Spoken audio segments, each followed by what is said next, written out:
तो हम लोग कल तक पढ़ चुके थे मोशन कितने टाइप्स का होता है।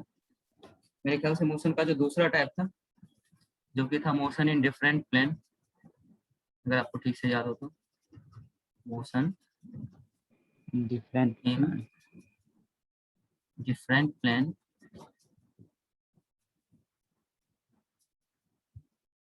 वहां हम आपको बता रहे थे कि ये 3 टाइप्स का होता है, जिसमें से कि सबसे पहला था हमारा रोटेशनल मोशन, और मेरे ख्याल से ये भी हम सबको समझा चुके थे। रोटेशनल मोशन बोलो हाँ या ना। यस सर, समझा दिए। When a body moves in circular path along its axis, देखो यहाँ एक्सिस बोलना बहुत जरूरी है। जैसे कि हमारा फैन होता है और फैन का जो ब्लेड होता है उसका सेंटर पर एक एक्सिस होता है जो उसको सपोर्ट करता है रोटेट करने में। वहां पर फैन के ब्लेड का जो मोशन होता है उसको रोटेशनल मोशन कहते हैं। तो इसको अगर हम डिफाइन करना चाहें तो लिख सकते हैं when a body moves in circular path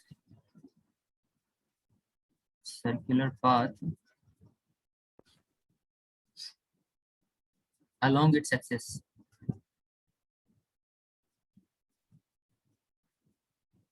then the type of motion shown by body can be said as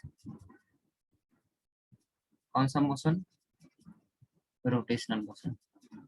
क्या हम ये कल समझाए थे? Yes sir. अगर आपको सर एग्जांपल घड़ी चाहिए का तो सर सुई भी होगा सर। हाँ हाँ, वो भी रोटेशनल मोशन है। अगर उसको थोड़ा सा उसके स्टेप्स को काउंट करें, उसको थोड़ा फास्ट करके सोचें, तो उसको भी सेंटर से सपोर्ट मिला हुआ रहता है, मतलब वो भी एक्सिस के अलोंग रोटेट करता है। And hence the needle of a watch is in rotational motion। बोलो बात है समझ में? यस। अगर हम यहाँ पे एग्जांपल लें तो मोशन ऑफ ब्लेड्स ऑफ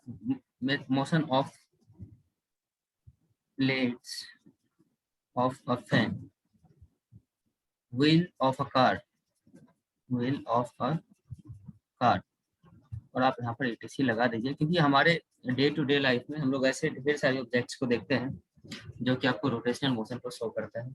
अगर सारे बच्चे को आया हो समझ में, तो हम चलते हैं नेक्स्ट टाइप का जो मोशन था, मोशन इन डिफरेंट प्लेन का एग्जांपल, जो कि था हमारा ऑसिलेटरी मोशन। क्या सभी बच्चे को याद है? Yes sir. ऑसिलेटरी मोशन,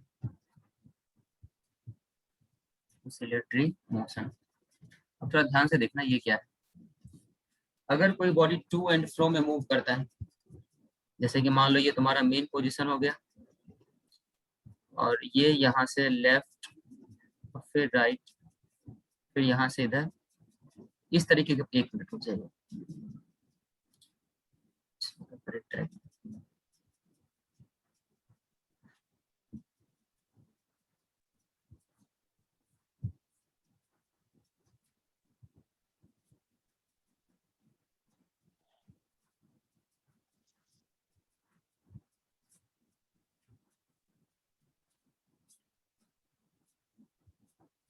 मान लो यहाँ पर ये जो ब्लैक वाला दिख रहा है ना, वो मेटल से बना हुआ एक छोटा सा बॉल है, और फिजिक्स के लैंग्वेज में इसे हम लोग बॉब कहते हैं, ठीक है। और ये किसी ना किसी सपोर्ट से लटक रहा है। अब ये रेड कलर का जो आपको पतला सा स्ट्रक्चर दिख रहा है, इसको थोड़े समय के लिए हम लोग मान लेते हैं स्ट्रिंग। बाबू इसको कहते हैं हम लोग पेंडुलम। क्या सारे बच्चे को दिख रहा है ये? Yes sir. यस और सर। पेंडुलम का ये है नॉर्मल पोजीशन, जिस पोजीशन पे ये भी है इसको हम लोग नॉर्मल पोजीशन कह सकते हैं। नॉर्मल पोजीशन को ही दूसरे तरीके से हम मीन पोजीशन भी कहते हैं। मतलब साधारण भाषा में इसी को हम लोग मीन पोजीशन कहते हैं, मीन पोजीशन।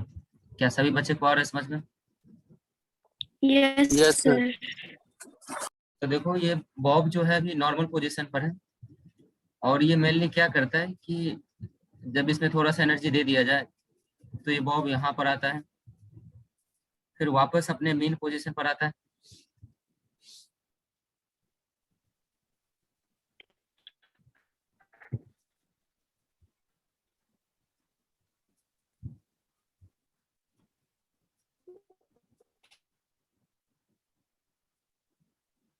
तो ये बॉब अभी यहाँ पर है और फिर वापस वो मेन पोजीशन पर आएगा और मेन पोजीशन के आने के बाद वो फिर इधर आपको देखने को मिल जाएगा, इस वाले पोजीशन।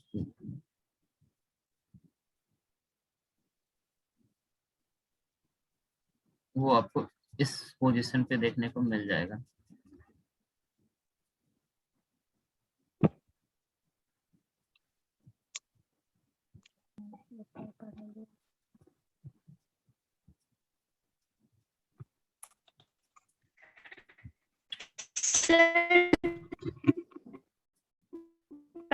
बोलो, उसका आवाज नहीं आ रहा तुम्हारा।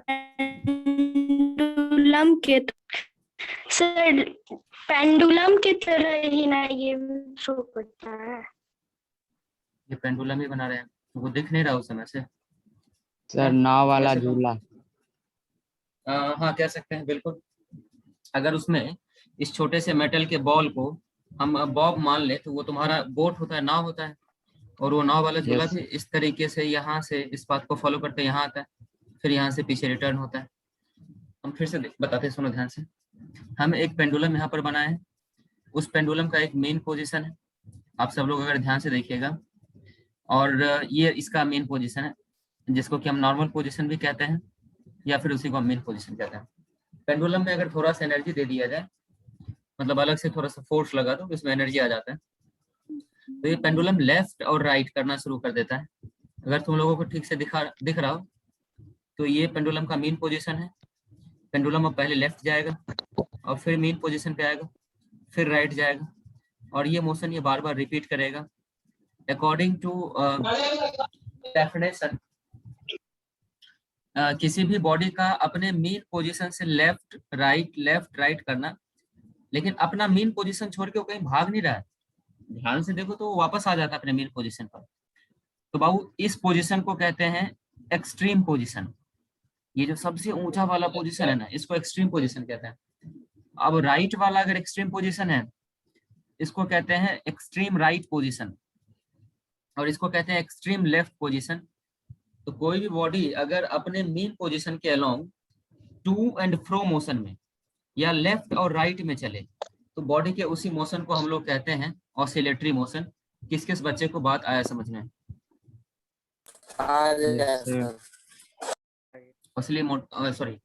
ऑसिलेटरी मोशन को सिंपली हम इस तरीके से बोल सकते हैं,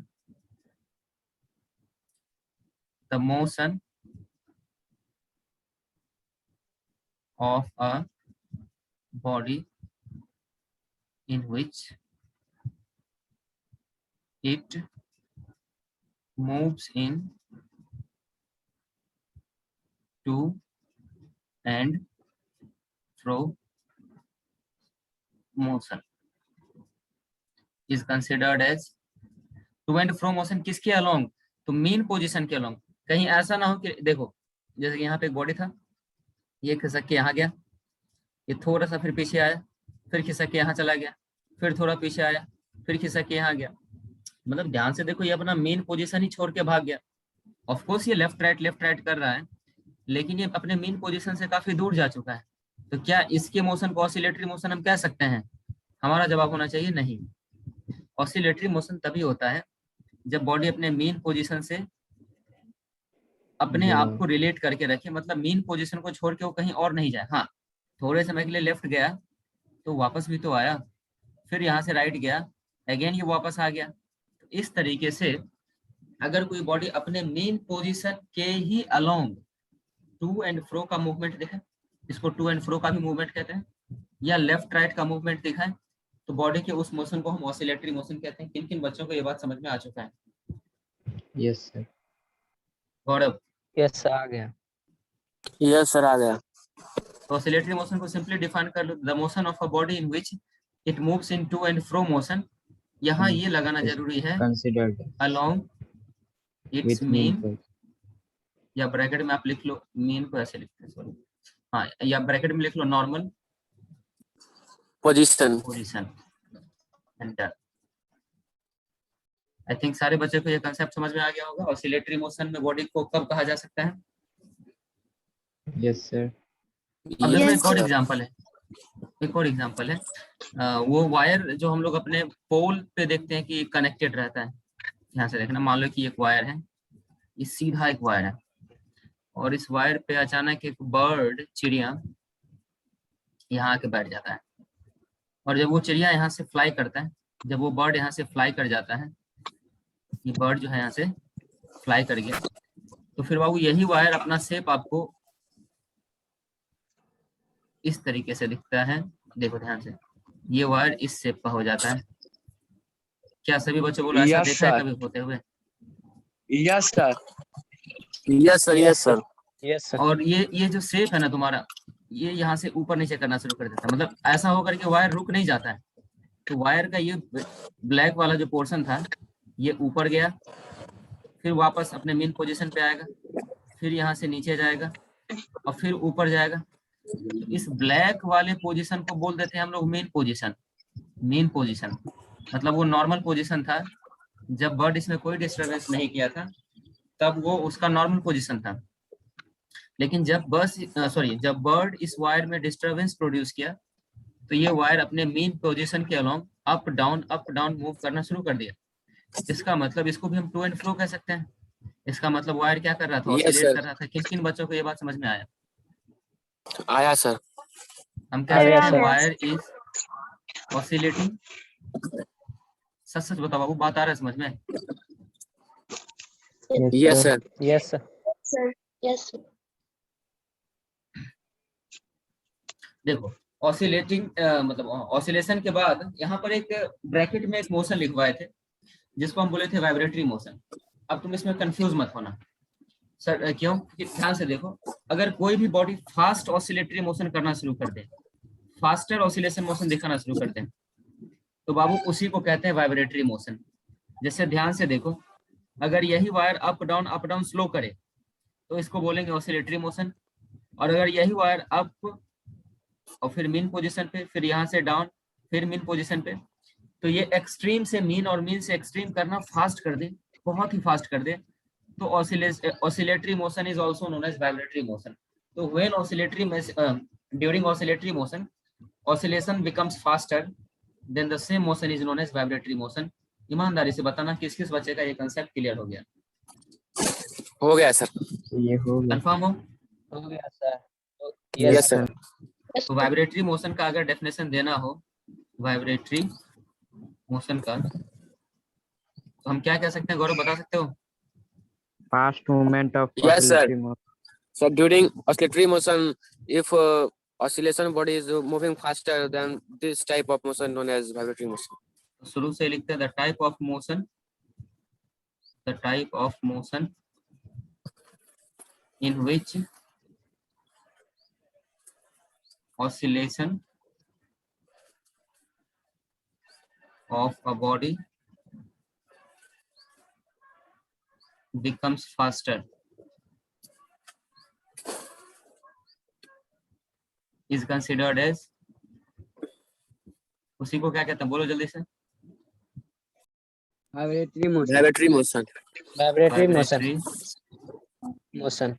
मेरे ख्याल से इस टॉपिक से अब आगे बढ़ते हैं, और एक लास्ट Yes, टाइप sir. का मोशन इन डिफरेंट प्लेन बचा हुआ है, and that is nothing but rolling motion. ईमानदारी से बताओ किस किस बच्चे को इसके बारे में थोड़ा बहुत भी पता है? रोलिंग मोशन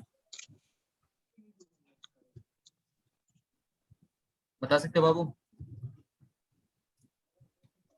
कोई तो बताओ बेवकूफ, Rolling motion. बता सकते हो?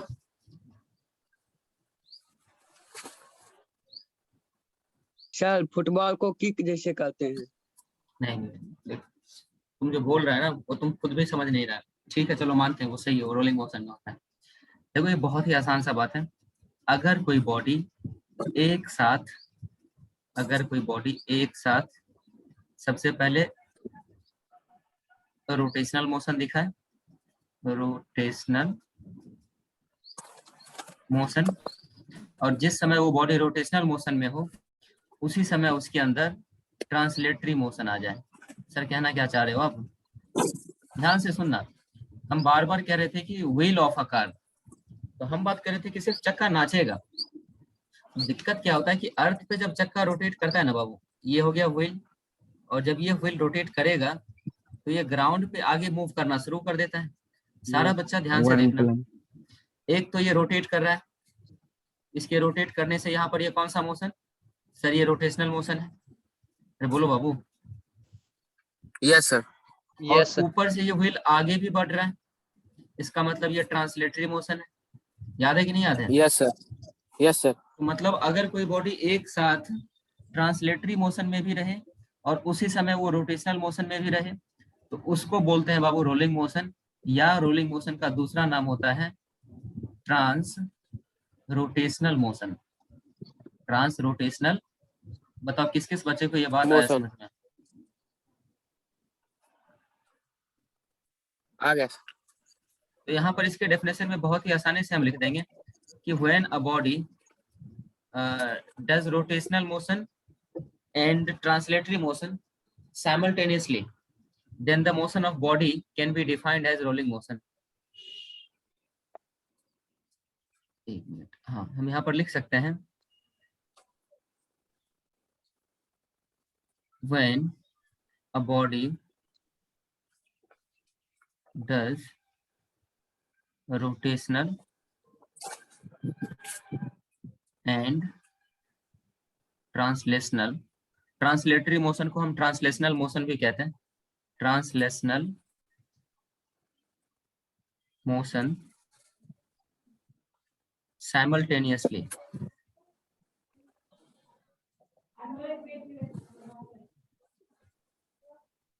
then the motion of body can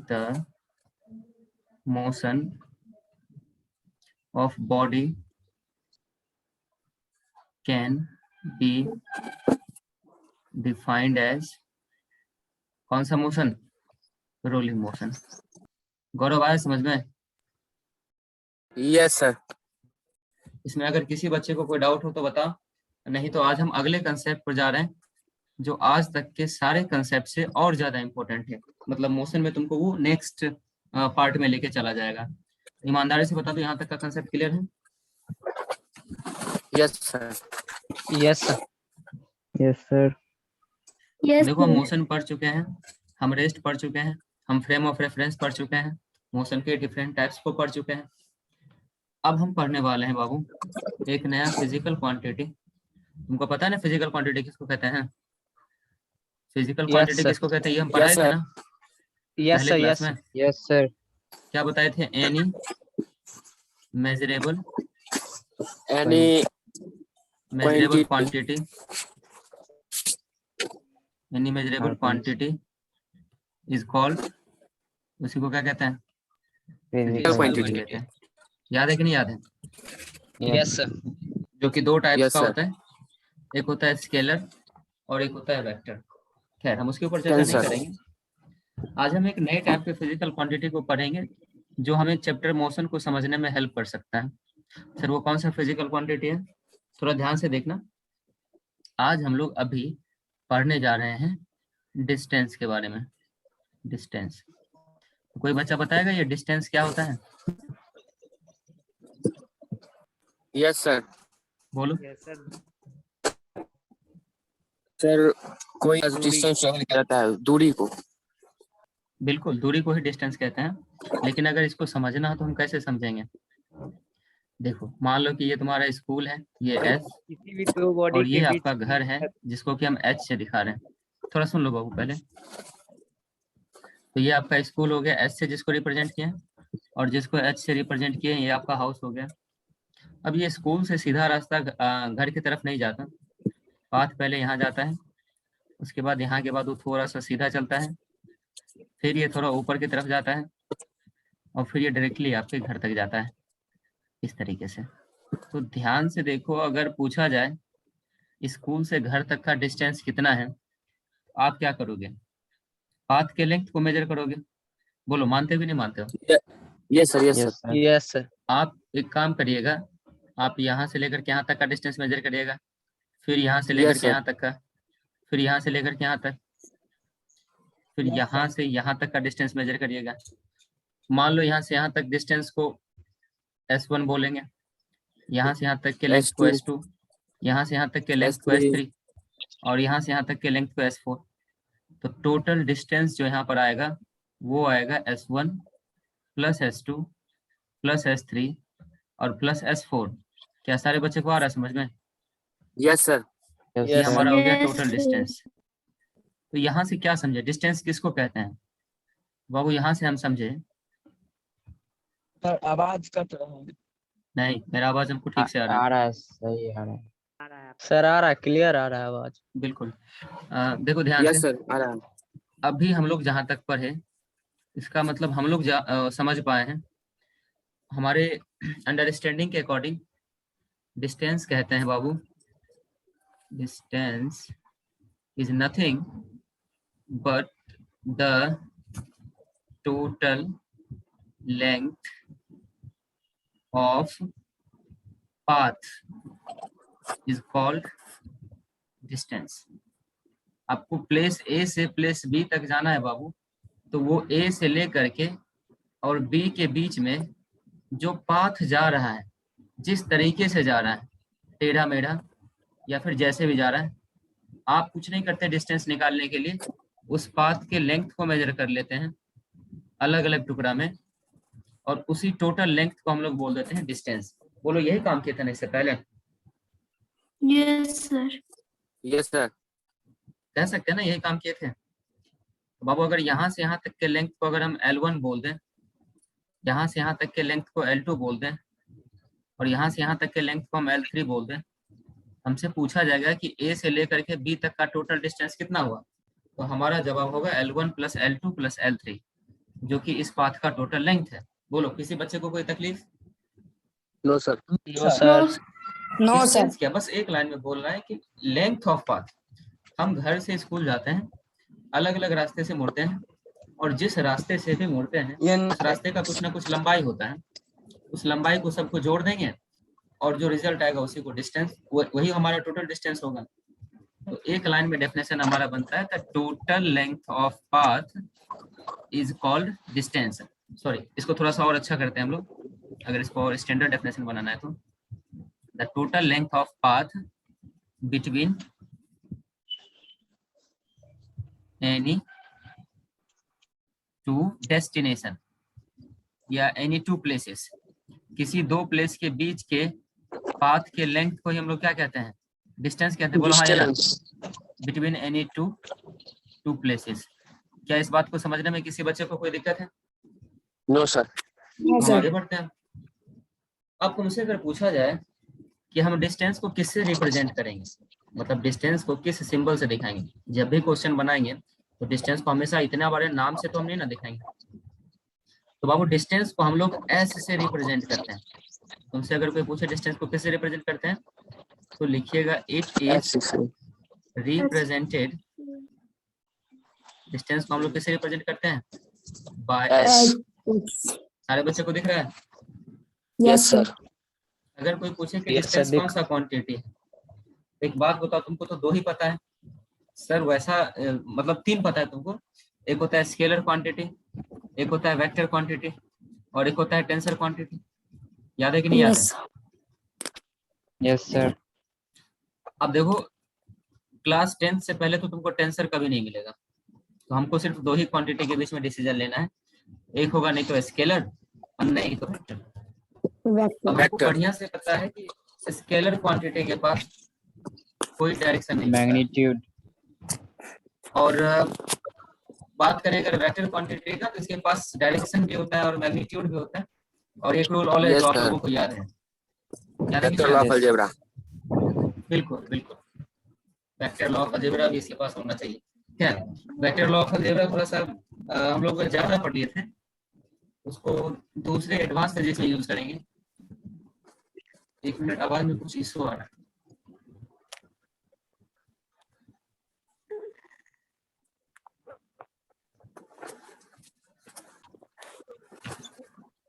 आवाज सर सर थोड़ा गड़गड़ा।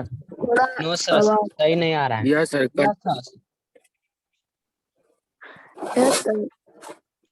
Yes sir.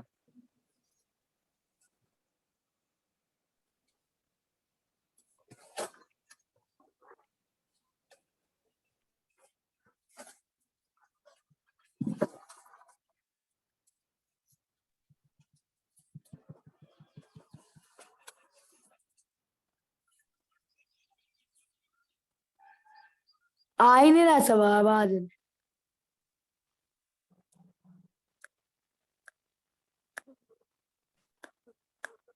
सर आवाज नहीं आ रहा है। यस सर, आवाज नहीं आ रहा है। सर सुन रहे हैं, चुपचाप रहो ना। आवाज आ रहा है ठीक से? वेरी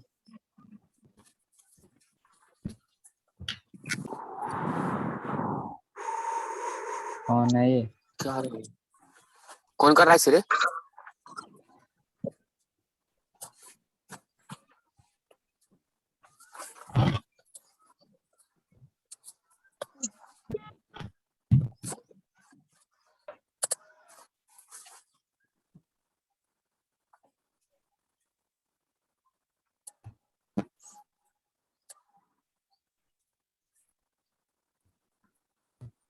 रुको ठीक हो रहा।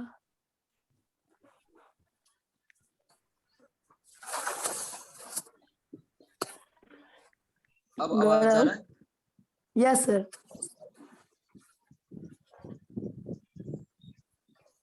हेलो। आ रहा सर, आवाज आ रहा है।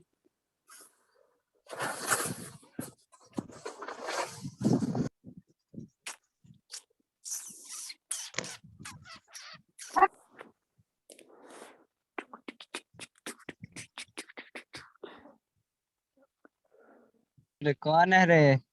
मत करो। कौन कर रहा है सिरे?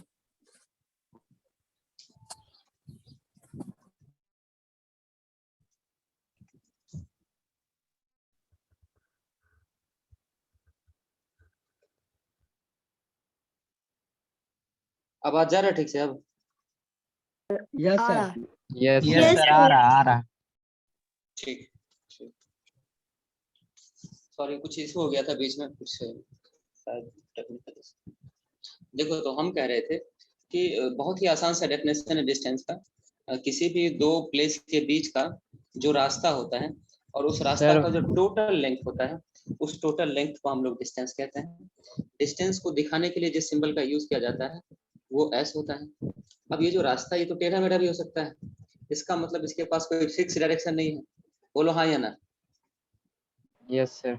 अब अगर डिस्टेंस के पास कोई फिक्स डायरेक्शन नहीं है तो हमें पता है कि एक ऐसा फिजिकल क्वांटिटी जिसके पास मैग्नीट्यूड तो है, जिसके पास यूनिट तो है, लेकिन कोई डायरेक्शन नहीं है।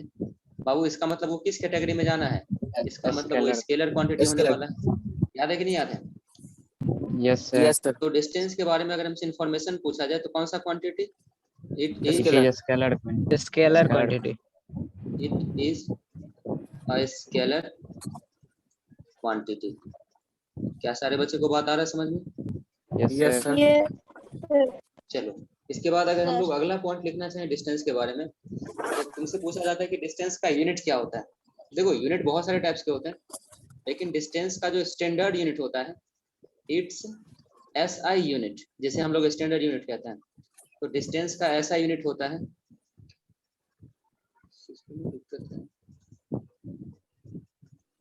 डिस्टेंस का जो स्टैंडर्ड यूनिट होता है, इट्स एसआई यूनिट इज, अगर पूछा जाए तो हमारा जवाब होना चाहिए इसका स्टैंडर्ड यूनिट मीटर होता है।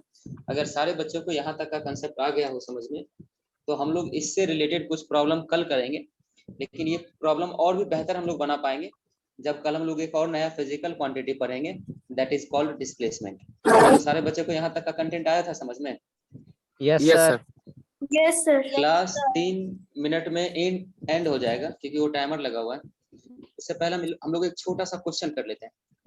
ध्यान से देखो, एक प्लेस P है और एक प्लेस Q है।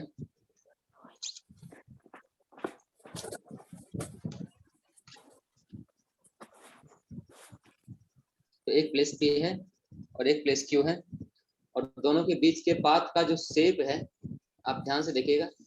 पहले एक टुकड़ा यहाँ आता है, फिर दूसरा तरीके से यहाँ पे पाथ आता है, और फिर फाइनली वो Q तक पहुंचने के लिए इस तरीके से जाता है और फिर यहाँ से जुड़ जाता है। अब हमसे पूछा गया, पहले एक और इन्फॉर्मेशन बता दिया गया।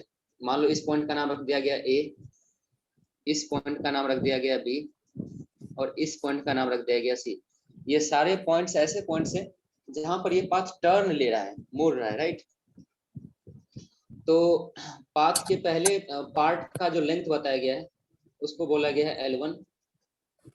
पाथ के पहले टुकड़े का जो लेंथ है जो कि P से लेकर के A तक का है उसको L1 बोला गया। फिर A से लेकर के B तक का जो लेंथ है उसको L2 बोला गया है। अगर आप लोगों को दिख रहा हो तो दिख रहा है ना। Yes Yes, sir sir. दिख रहा है। और B से लेकर के C तक के लेंथ को बोला गया है L3। और बाद में आपसे पूछा जा रहा है what is distance between, question है हमारा व्हाट इज डिस्टेंस बिटवीन, किसके बीच में, A एंड B। A और B क्या है, तो ये दो अलग अलग प्लेस है, Length 2. इस दोनों जगह के बीच का टोटल डिस्टेंस पूछा जा रहा है। अब जैसा कि तुमको L2 फॉर्मूला sir. पता है, distance is L2. Equal to होता है sir total length of path. बस यहाँ से एक फॉर्मूला का यूज करेंगे, S is equal to L1 plus plus L2 L2 plus plus L3 L3. And this is our correct answer. इसको कभी कभी बोला जाता है formula to calculate distance between two places. अच्छा एक बात बताओ, वो तो अच्छा है कि यहाँ पर दो इस दोनों प्लेस के बीच का जो पाथ का लेंथ है वो सिर्फ और सिर्फ 3 ही पीसेस में है। हो सकता है कि n पीस में पाथ हो, सर अलग अलग टुकड़ा सर टूटा हुआ हो। बोलो, सर बोलो। आप सर AB का सर पूछे हैं तो सर तो Yes, सर sir, इसमें AB तो का पूछे AB तो का ही लेंथ ना 2 पूछा। होगा sorry sir. Sorry sorry sorry LB ये L2 ही ना होगा। Distance Q, sir. Between P P, से लेके C तक के बीच में, सॉरी Q तक के बीच में। Q. Yes sir. तो सर Mistake हो हो जाएगा गया। L1 L2 L3. बिल्कुल बिल्कुल, I am sorry for that. Distance between P and Q. P and Q। अब समझ में आ गया Yes sir. Yes sir. बाबू। यहाँ पर पाथ का जो लेंथ था वो लिमिटेड था, हो सकता है कि वो n टुकड़ा में टूटा हुआ, उस समय अगर टोटल डिस्टेंस निकालना होगा तो S is equal to L1 plus L2 dash dash dash dash dash कहाँ तक, तो Ln टुकड़ा तक के लेंथ को हम जोड़ देंगे। इससे रिलेटेड हम कल कुछ प्रॉब्लम करेंगे। This is also known as formula to calculate total distance. अभी का क्लास यहीं खत्म करते हैं और कल Sir, इसके ऊपर बेस्ड attendance- कुछ क्वेश्चंस भी कर लेंगे।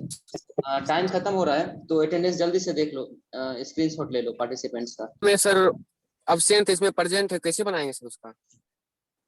कौन प्रेजेंट है? बहुत सारे स्टूडेंट सर वो सुबह वाले क्लास में absent थे, इसमें present है, और जो उस क्लास में present थे इसमें absent है, तो कैसे उसका अटेंडेंस बनाएंगे?